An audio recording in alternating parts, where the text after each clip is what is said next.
ले जी, ये स्वीडन का बॉर्डर है, पुल। मैं पुल के पास खड़े होके ये देखें, ये पुल है। इसके बाद नॉर्वे शुरू हो जाएगा। देखिए, कोई चेक पोस्ट नहीं है, ये जंगल ही जंगल है, ये जंगल है।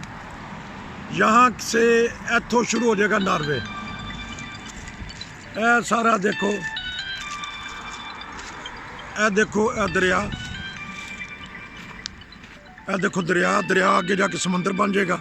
वो नवा पुल जे, ए पुराना पुल है, जिस तरह विच बनया है पुराना पुल ते नवा पुल।